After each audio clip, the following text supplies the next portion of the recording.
Hola, Dios te bendiga. Soy el pastor Jaifer Morales, pastor de Casa de Bendición, y quiero darte la bienvenida a nuestro canal de YouTube. Aquí encontrarás palabras de edificación para tu vida, estudios bíblicos, predicaciones, y juntos podemos disfrutar de lo que Dios ha servido en la mesa.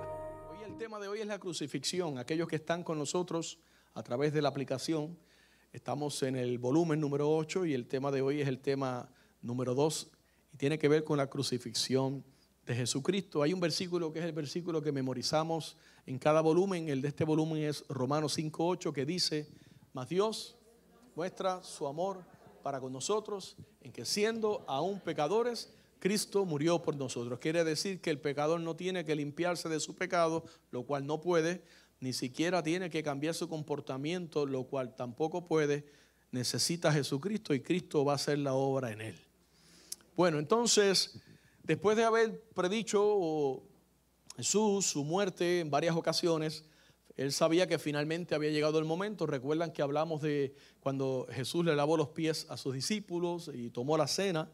Entonces el propósito por el cual Jesús había venido a la tierra, el verdadero propósito, había llegado la hora y era el momento de él ir a la cruz. Y después de la cena, que estudiamos la semana pasada, Jesús se va al jardín y allí comienza a orar, donde están los famosos versos, aquellos que sus gotas de sudor eran como grandes gotas de sangre.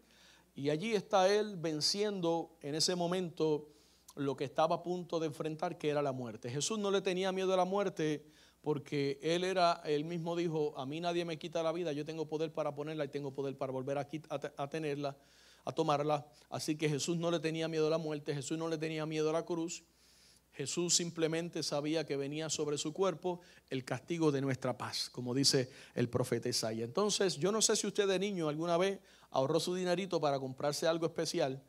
Y la pregunta es, cuando usted finalmente tenía su dinerito ahorrado y llegó el momento de que ahora es que me voy a comprar el carrito o lo que sea, uno de niño o de joven, una bicicleta, la pregunta es, ¿valdría la pena? ¿Valía la pena ahorrar y valía la pena? ¿Verdad que sí? Era remunerable, porque uno decía: ahora me puedo comprar mis cosas. Yo recuerdo cuando yo muchacho, yo quería unos tenis que eran los Jocks y tenía que ahorrar dinero para ello. Ahorré dinero, me fui con mi cuñado, mi papá me mandó en carro público allá, en transporte público en Puerto Rico, fuimos a la tienda y él me compró unos McGregors. Y yo no quería McGregors, yo quería Jocks.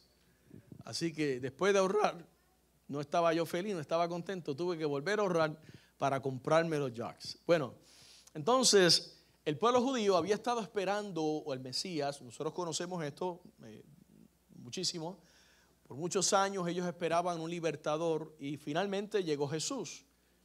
¿Se acuerda cuando el libro de Juan dice: a los suyos vino y los suyos no le recibieron? Quiere decir que Jesús llegó y Jesús sí era esperado por el pueblo, solamente que lo esperaban de una manera y él llegó de otra. De hecho, Jesús vino a la tierra con un propósito: morir y pagar la paga del pecado, o el precio del pecado, a través de su muerte. Ahora, ¿qué significa la muerte de Jesús para ti? Vamos a ver, no es retórica la pregunta, nunca son retóricas. ¿Qué significa la muerte de Jesús para ti? A la una, a la dos, vida.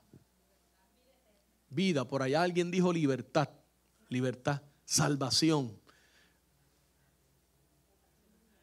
Salvación de mi alma. Es decir, amado, es irónico o es paradójico, pero en su muerte nace la vida para nosotros. ¿Se entiende, no?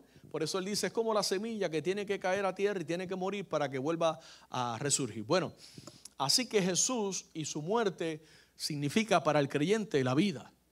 Sin Cristo no hay vida eterna. Ahora, eres el tipo de persona que se mete en una película. Yo tengo familiares míos así, que se embelezan, se quedan ahí. Tú mira fulano, el café, mira, y están ahí así viendo la película y se creen la película, se meten en la trama y se creen la película. Entonces, o eres como yo, que siempre está tratando de adivinar el final de la película. ¿Verdad que sí? Mi esposa me dice: pero ¿y cómo tú sabes el final? Yo: mami, son todas las de Hallmark, son igual. Cambian los personajes y la ciudad, pero es lo mismo.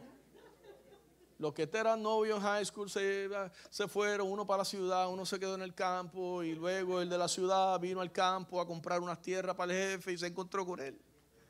Es lo mismo. Bueno, algunas películas sí te mantienen ahí como que adivinando, como que Hasta que al final, y luego al final te revelan, ¿verdad?, lo que tú mismo no podías. ¿Cómo va a ser? Entonces siempre el malo fue este. Bueno, ¿qué sucede? Hágase de cuenta, de alguna manera, permítame, ¿no?, la comparación, como que esa era la película que se vivía en Jerusalén, en Israel en aquellos tiempos. ¿Llegará o no vendrá el Mesías? Hay una promesa. El pueblo de Israel tenía la ley, tenía los profetas, ellos sabían que había una profecía. Pero lo que no sabían era cómo iba a llegar Jesús. Y la película le tomó un giro cuando llegó Jesús, no en caballo blanco, no con capa y espada y corona, sino que el rey de ellos llegó en un pollino. ¿Se acuerdan? Humilde, no abría su boca. Es decir, todo lo contrario a lo que ellos esperaban. Ahora, no sé si sabías que la crucifixión que Jesús tuvo que atravesar fue mucho más allá de la manera original de lo que era el método de crucifixión. A través de los tiempos, las culturas y los imperios distintos desarrollaron sus propias, digamos, variantes de la crucifixión, que si en forma de X, que si uno boca abajo, que si otros pues la transversal así con el palo en el medio. Bueno, el asunto es que a través del tiempo las culturas fueron como que cada uno perfeccionando su manera. Los romanos eran unos bárbaros, fueron como que los que perfeccionaron esto de la crucifixión.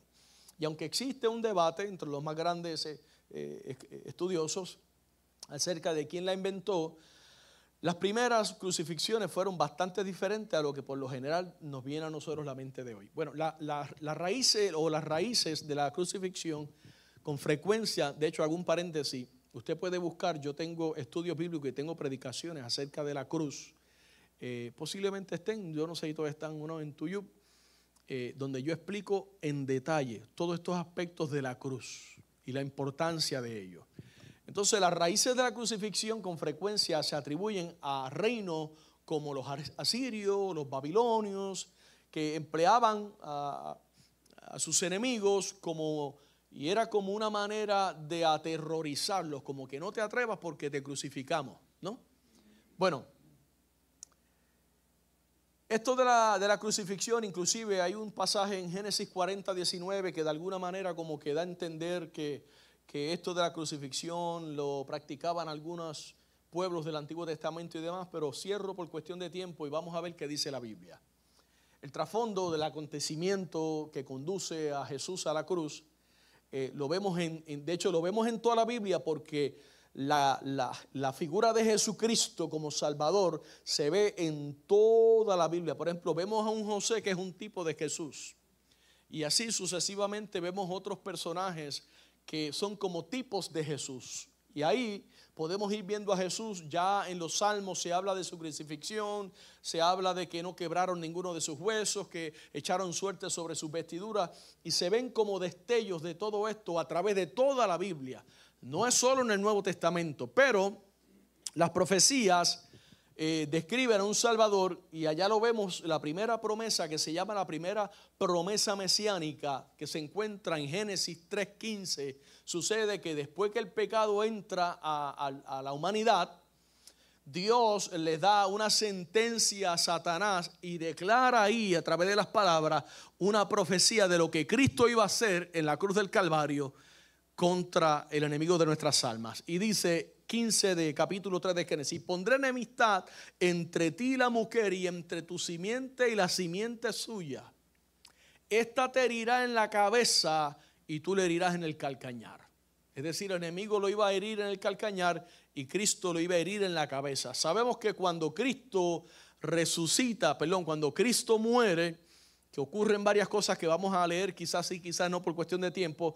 Lo bueno es que ustedes estudian todo esto previamente en sus casas. Y vamos a ver que Jesús le da un golpe de muerte a Satanás y le quita las llaves de la muerte y le quita el imperio. Le da un fuerte garrotazo por la cabeza al que tenía el imperio de la muerte. Ahora, vemos a Cristo en el libro de Éxodo como el Cordero Pascual.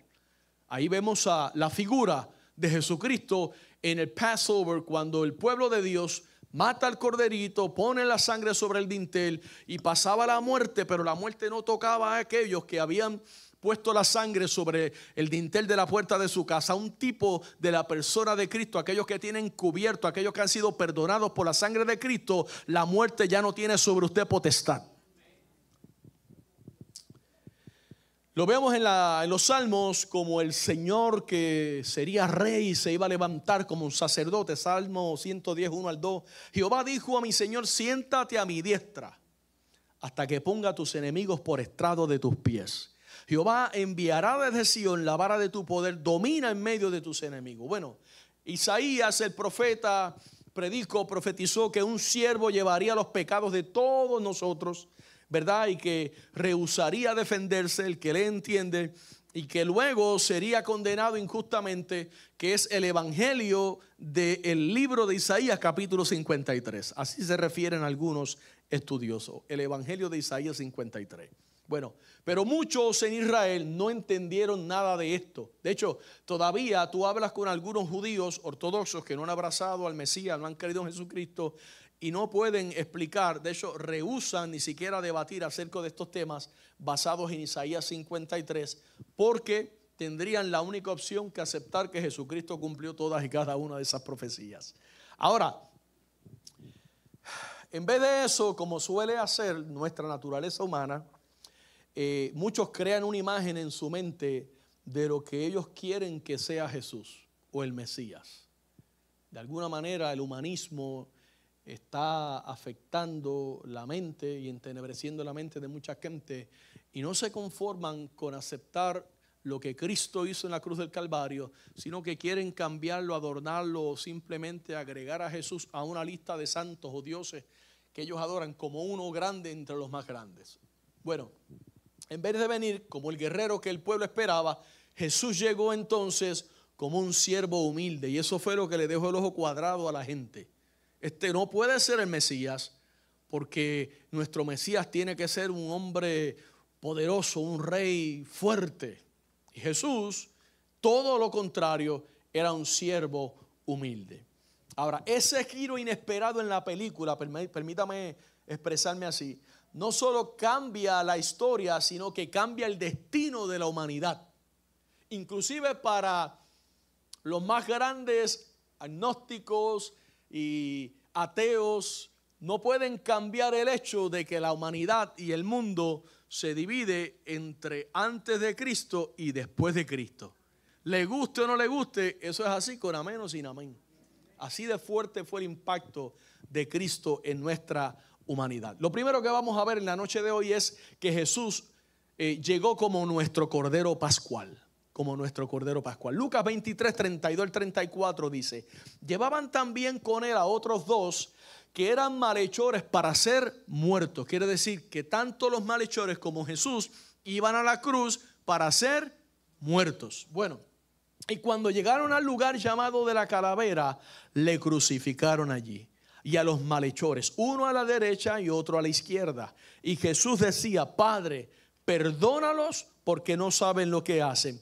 Y repartieron entre sí sus vestidos echando suerte. Quiere decir, amado, que de acuerdo con la ley del Antiguo Testamento, lógicamente la ley en el Antiguo Testamento, la sangre de los animalitos tenía que ser derramada una vez al año, todos los años, para expiar los pecados de las personas. Pero esa sangre cubría el pecado, pero no limpiaba el pecado. ¿Me hago entender, no? Era como un perdón por un año, ¿ok? Pero no era un perdón para siempre. No era un asunto de eternidad. No había eternidad en ello. Todos los años tenía que volver el mismo animalito. Ahora, imagínense, hermano, y esto a mí me vuela la cabeza. En el lugar donde se ofrecían aquellos animalitos, ayúdame, Señor, está el lugar santísimo. Vamos a empezar de adentro hacia afuera. El lugar santísimo, ¿okay? Allí entraba un hombre una vez al año. Después estaba el lugar santo. Entraban solo los sacerdotes. Después entraba el atrio. Y allí estaban las mujeres. Y después el atrio de los gentiles, por allá abajo, donde usted y yo pertenecíamos. Y ahora a través de la muerte de Cristo, Cristo iba a romper todas esas barreras para que todo aquel que en Él cree no se pierda, mas tenga vida eterna. 3:16 de Juan. Es decir, la crucifixión de Cristo y cuando Él se presenta como el Cordero Pascual, Jesús está ahora con su sangre comprando a toda la humanidad. Los que estaban presentes allí, los que iban a creer después y los que vendrían después. Pero no todos le han recibido. ¿Ok? Entonces, la repetición del acto se hacía una, otra vez, y eso recordaba al pueblo de su culpabilidad. A veces, como ahorita yo decía, hermano, yo no lo digo para que se sienta mal, pero si usted no puede adorarle, lógicamente hay demonios que están perturbando su vida. De hecho, posiblemente no sea cristiano, porque un cristiano tiene el Espíritu Santo dentro de él y el Espíritu Santo adora. No puede. Entonces, el Espíritu Santo quiere adorar. Entonces, aunque algunos me miren con cara así de vaca de Goya, eso es una realidad. Entonces, el Espíritu Santo hoy día es el que nos señala para que sintamos.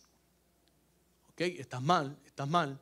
Bueno, en aquellos tiempos servía como un tipo de recordatorio que todos los años había que volver a hacer lo mismo. De que éramos culpables, había que volver. Ahora, Cristo quita todo eso. Pero cuando Cristo quita todo eso, ahora se entrona en nuestro corazón por medio del Espíritu Santo. Y la cosa ahora es más seria todavía. De eso hablaremos más después. Bueno, entonces, eso lo que apuntaba era la necesidad de un sacrificio mejor a ese que todos los años tenemos que presentar al Señor. Tenía que venir un sacrificio que ya parara el vacilón de que todos los años tenemos que estar con lo mismo y lo mismo y lo mismo. Bueno, ese sacrificio iba a llegar y llegó. Y Hebreos capítulo 10, verso número 4 dice, porque la sangre de los toros y de los machos cabríos no puede quitar los pecados. Establece la Biblia, no quita pecados eso. Mas sin embargo, cuando Juan está en el Jordán bautizando y ve a Jesús que se acerca, ¿qué dice? He aquí el Cordero de Dios que quita el pecado del mundo. ¿Ve la diferencia? Ese es el Cordero Pascual, Jesucristo. Y ahora, en ese instante, allí en la cruz, al derramar su sangre, Jesús hizo por nosotros lo que ninguna cantidad de sacrificios de animalitos pudo nunca hacer. Él preparó el camino para borrar nuestro pecado permanentemente. Y dice la Biblia que Él toma nuestros pecados y ¿qué hace con ellos? Los tira, los sepulta. ¿Dónde? Okay. Eso es lo que significa, no es que estén en el mar que usted se meta a buscarlo, ¿no? Sino que están en un lugar inaccesible para usted y para mí. Él tiene conocimiento. Ahora, la pregunta, el hecho de que Jesús nos haya declarado inocente no quita automáticamente que nosotros, el sentimiento de culpa que a veces sentimos, valga la redundancia, por nuestro pasado. Yo recuerdo cuando yo me convertí, yo estuve 3 años, hermano, dándome en el pecho porque mi pecado y todo lo que yo hice y todo lo que le hice a mis padres y tanta cosa, hasta que yo fui confrontado, yo doy este testimonio aquí por la pastora, que recuerdo tenía que ver algo con el enamoramiento que yo tenía por mi esposa. Y recuerdo que se me paró así de frente y me dijo, ya no llames más, así te dice el Señor, ya no llames más inmundo lo que Dios ha limpiado. Y se me quitó el complejo. Entonces, porque uno siente culpabilidad, ¿cierto o no es cierto? Pero ¿qué pasa?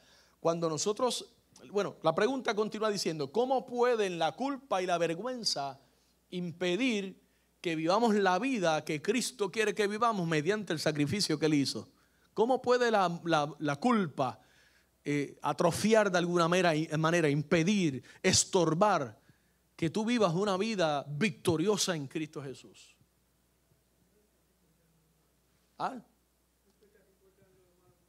Claro, ¿y quién es el que está detrás de todo eso? Aparte que tenemos una mente y somos sabios, ¿no? Inteligentes. Pero hay un enemigo que la Biblia le llama el acusador de los hermanos, de los que están en Cristo. Que ese es el trabajo de Satanás, de siempre recordarte y sacarte el pasado. Cuando eso sucede en tu vida, que Él traiga tu pasado a tu vida, tú recuérdale el futuro de lo que le espera a Él. Diablito mentiroso, en el nombre de Jesús tú estás ya derrotado. Ya, se acabó el complejo. Lo segundo que vamos a tocar, recuérdese que voy a vuelo de pájaro por la cuestión del tiempo, es Jesús ya no como Cordero Pascual, sino como nuestro Salvador. 35 al 38 del capítulo 23 de Lucas dice: y el pueblo estaba mirando y aún los gobernantes se burlaban de él. Cualquier parecido es pura coincidencia. Diciendo: a otro salvo, sálvese a sí mismo. Si este es el Cristo, el escogido de Dios. Los soldados también le escarnecían, acercándose y presentándole vinagre y diciendo: si tú eres el rey de los judíos, sálvate a ti mismo. Y había también sobre él un título escrito con letras griegas, latinas y hebreas que decía: este es el rey de los judíos. Es decir, Jesús era el plato del día, el cuí, jajaja, el hazme reír. Así como algunos cristianos ahora en Nigeria, en Irán, en algunos países de estos que nosotros, como no vemos, corazón que no ve, como ojos que no ven, corazón que no siente. Pero mientras estamos aquí ahora peleando y adore, hermano, y levante sus manos, hay otros que están allí entregando y dando su vida ahora, precisamente por el Dios que a algunos les cuesta adorar aquí en América. Qué irónico, ¿no? Entonces, 3 veces desafiaron a Jesús. Si tú eres, sálvate, si puedes salvarte a ti mismo. Soldados al final, el criminal, los gobernantes. Ahora, Jesús dejó claro por medio de sus acciones y por medio de lo que no hizo, porque a veces no es lo que tú haces, es lo que tú no haces. Aquel me da una pescosa y usted no hace nada, y ese es el testimonio que va a quedar en la mente de aquella persona. Wow, ni se defendió. Bueno, pues Jesús no se defendió. Y Jesús no le tiró, comenzó a vociferar allí, ni sacó YouTube y hizo un video, ni sacó Facebook para tirar indirecta. No, sino que Jesús se quedó calladito y demostró que él no había venido con una misión de autopreservación. Yo no vine aquí para autopreservar mi testimonio. Pero es que están machando mi testimonio. Usted esté tranquilo, que el que pelea por ti es Jehová. El que pelea por ti es el Señor. Y Jesús, al contrario, él estaba demostrando un amor desinteresado. Eso no cuadraba en la cabeza de los grandes líderes de aquella época. De hecho, ni los de hoy tampoco. Entonces, lo que algunas personas veían como un acto de debilidad o como una debilidad, realmente era la mayor fortaleza de Jesús. Entregar su vida, salvar a aquellos que lo injuriaban. Esa era realmente como decir: al que mal te haga, tú le haces bien. ¿Le ha pasado eso a usted? Alguien le paga. De hecho, yo tengo una predicación también, un estudio por ahí en Tuyú lo encuentra. Y creo que le puse por tema: paguemos bien por mal. Es decir, amado, tenemos que imitar al maestro hasta lo sumo. Como dice el cántico, ese corito de la época de algunos de ustedes. Es uno de mis favoritos, pero no lo puedo cantar, el sándalo. Que dice que el árbol del sándalo perfuma aún el hacha que lo hiere. Nosotros tenemos que despedir ese olor a Cristo y no estar levantando banderas de guerra y levantando banderas de... No, usted no se defienda. Mira, si generalmente el que te acusa y habla de ti porque quiere lo que tú tienes, realmente, entonces no te bajes a eso, no te rebajes a eso. Entonces, ¿de qué manera las personas hoy tratan de hacer que Jesús haga lo que encaja en sus deseos, en su mente, en sus caprichos, en vez de cambiar sus deseos para agradarlo a Él? Hay gente que en lugar de decir, bueno, pues el Señor me tiene en una situación, o el Señor me está permitiendo atravesar una prueba, realmente le culpan y echan la culpa al diablo de todo. Usted los ha visto, ¿no? Esos que le cantan coritos al diablo: tú, Satanás, bien lo sabes, y le tienen hasta canciones dedicadas a Satanás. Que en las buenas, hermano, porque cantelear que el Señor no está cantando al diablo. With all due respect, pero bueno, ahí en la mano. Hermano, entonces vamos al tercer punto, que ya mi esposa me hizo señales. Jesús nuestro Rey. Jesús nuestro Rey. Así que Jesús vino como Cordero Pascual, como nuestro Salvador. Allí lo decía, Rey de los judíos. La gente se burlaba. Si Él es el que se salve a sí mismo. Bueno, no se salvó a sí mismo por salvarte a ti y a mí. Pero también Él es nuestro Rey. Y el letrero que decía allí, que le habían escrito, este es el Rey de los judíos, en manera de burla. Esa era la más grande verdad que se estaba publicando en el muro de Facebook de aquellos tiempos. No era inusual que se publicara digamos, las acusaciones de los malvados, de los mareros, de los MS-13 y toda esa gente, ¿no?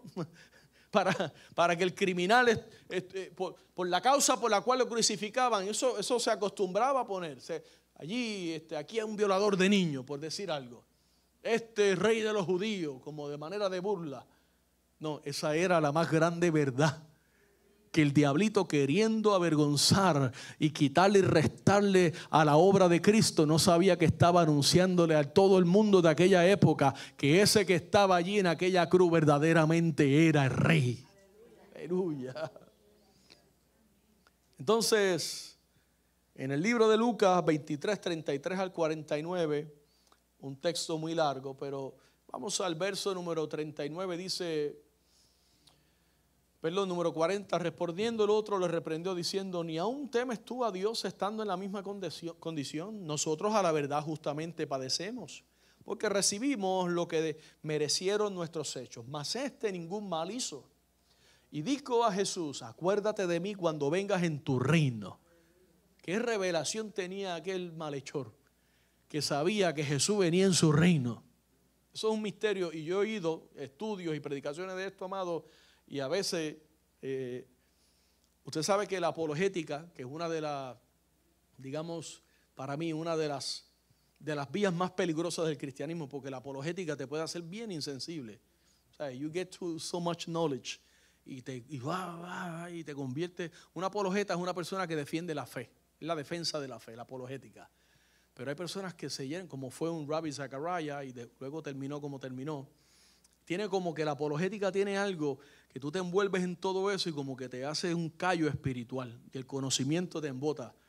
Bueno, ¿qué sucede? Yo he escuchado gente hablando y haciendo estudios profundos y buscándole las 5 patas al gato de cómo es que ese hombre que está en la cruz tenía esa revelación.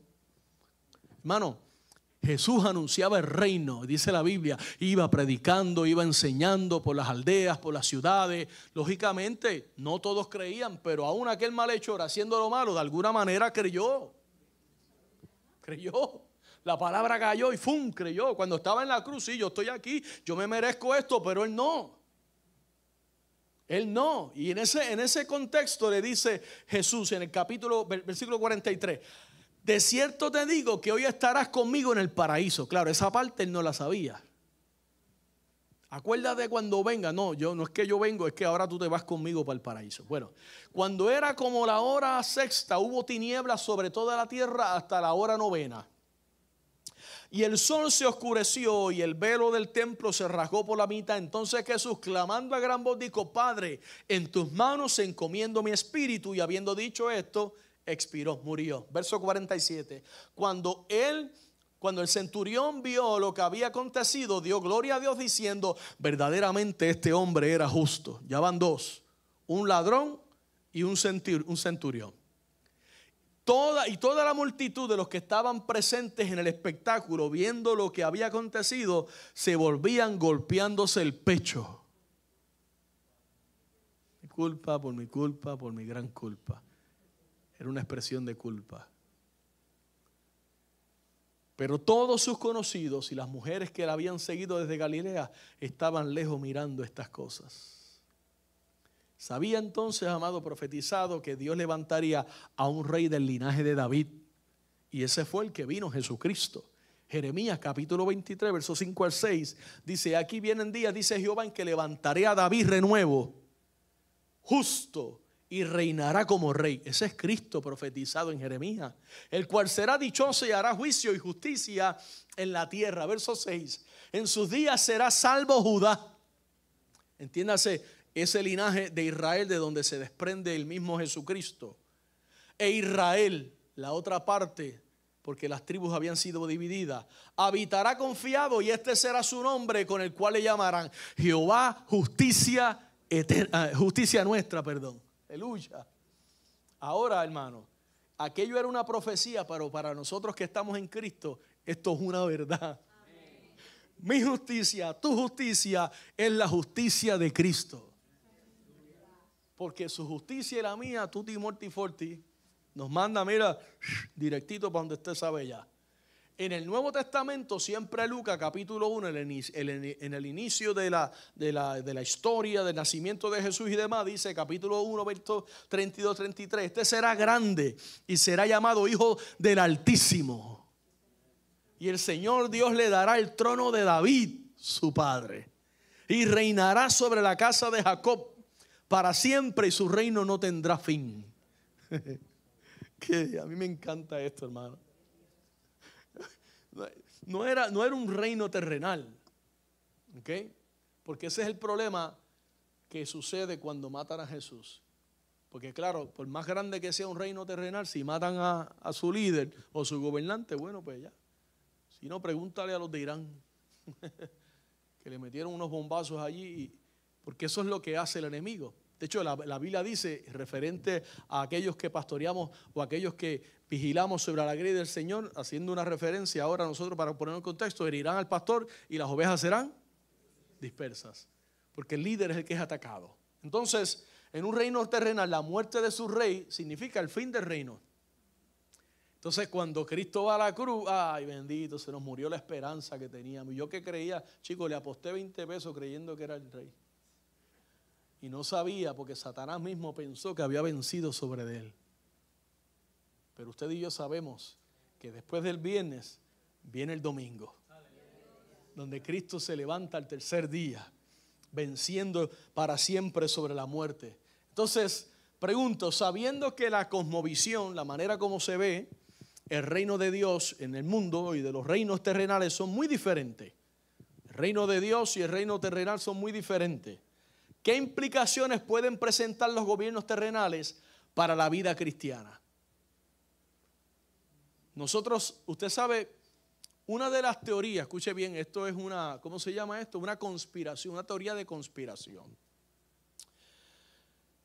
Se cree que todo lo que es esta parte del mundo acá, Latinoamérica, las Américas, que es donde el mayor concentración de cristianos hay en el mundo entero, no mayor número, ¿okay?, sino mayor concentración. Todos nuestros pueblos en toda Latinoamérica tienen iglesia, ¿verdad que sí? Católica, pero tienen una iglesia, representa el cristianismo. Se cree, una de las teorías de conspiración es que eso fue después de que se nace esta nación de Estados Unidos, digamos, como que fue un esfuerzo de esta nación, ya luego lo que se conoció como el CIA y todas estas agencias de gobierno, como por mantener adormecidas a las poblaciones de este lado del mundo, de manera que fuéramos diferentes a los de aquel lado del mundo, pues darles el cristianismo, porque el cristianismo de alguna manera los mantiene sujetos. Los cristianos no se rebelan, los cristianos obedecen. ¿Me hago entender? No, dije teoría de conspiración, ¿ok? Esto está en los libros y demás aquí en Estados Unidos, esto se enseña hasta en las universidades. Esto es lo que le enseñan a nuestros chicos en las universidades. Ahora, digo esto porque uno puede pensar, pues entonces esto no fue un esfuerzo del Espíritu Santo, esto no fue una obra del Espíritu Santo. Nosotros no podemos ser influenciados por los reinos ni la manera de pensar de esta tierra. Nosotros tenemos que atribuirle siempre la gloria al Señor. Nosotros tenemos que ver aún en las guerras, en los rumores de guerra, en las pestilencias, en la hambruna. Yo estoy viendo la obra de Dios, porque la palabra de Dios se está cumpliendo y anuncia que mi Cristo viene de regreso pronto. Aleluya. Así que los gobiernos piensen lo que quieran. Si creen que se están comiendo a los pueblos, si están haciendo su voluntad, espérate un tantito que lo tuyo viene de camino. Algún día tendrán que enfrentar a Dios. Y por último, Jesús, nuestro sacerdote. Lucas capítulo siempre 23, verso 39 al 49. Solamente me voy a concentrar en el verso 45. Perdón, en el verso 47. Cuando el centurión vio lo que había acontecido, dio gloria a Dios diciendo, verdaderamente este hombre era justo. Verso 48. Y toda la multitud de los que estaban presentes en este espectáculo, viendo lo que había acontecido, se golpeaban el pecho, pero todos sus conocidos, las mujeres que habían seguido de Galilea, estaban de lejos mirando estas cosas. Mire, los versos anteriores habíamos leído que la cortina del templo se rasgó. Yo les expliqué el lugar santísimo, lugar santo, los atrios y demás. Cuando se rasga la cortina del templo, es un símbolo de que ahora hay acceso directo a la presencia del Señor. ¿Ok? Cristo muere y se rasga, y aquel lugar inaccesible ya no es inaccesible. De hecho, la Biblia ahora nos dice que vengamos ahora y nos presentemos de manera confiada, aquellos que ya hemos abrazado a Cristo. Ahora, el velo original separaba los espacios, como le dije, del lugar santísimo y lugar santo, que era solo para los sacerdotes. Ahora, Lucas no explica con claridad aquí, por lo menos en estos textos, lo que significa eso de la cortina, pero Hebreo, el escritor de Hebreo, yo me inclino a pensar que era Pablo, capítulo 10, verso 19 al 22, lo dice de esta manera y lo dice ya explayadamente. Dice: así que, hermanos, teniendo libertad para entrar en el lugar santísimo por la sangre de Jesucristo, libertad, ¿por qué? Porque antes eran solo sumo sacerdote una vez al año. Ahora tenemos todos en Cristo libertad. Y dice el verso número 20: por el camino nuevo y vivo que Él nos abrió a través del velo, esto es de su carne.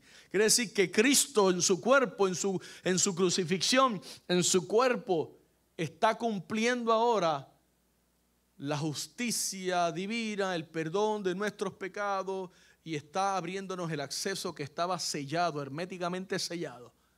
No podíamos nosotros tener, la Biblia dice que éramos enemigos de Dios, pero ahora en Cristo Él nos está reconciliando y nos da ahora el acceso. Aquí está el camino para que vayas al Padre. ¿Qué camino? Por mí, mi sacrificio. Mira lo que dice el escritor.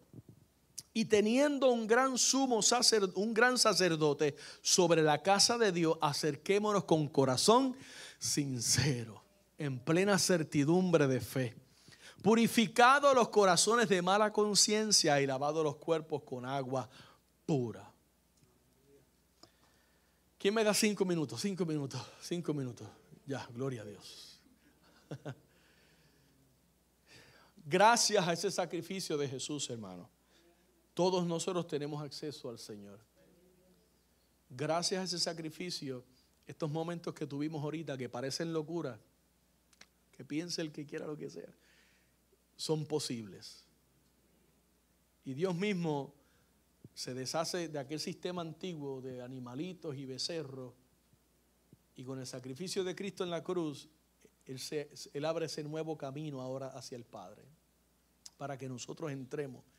Y de una vez y por todas, Jesús entonces se transformó en nuestro sumo sacerdote. ¿Quién entraba al lugar santísimo? El sumo sacerdote. Pues Él entró como nuestro sumo sacerdote. Ya no con sangre de animalito, sino con su propia sangre. 4:14-16 de Hebreos dice: por tanto, teniendo un gran sumo sacerdote que traspasó los cielos. Aleluya. Jesús, el Hijo de Dios.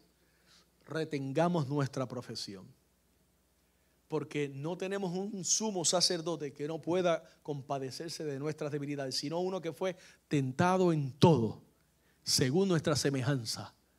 ¿Para qué? Para poder compadecerse de nosotros.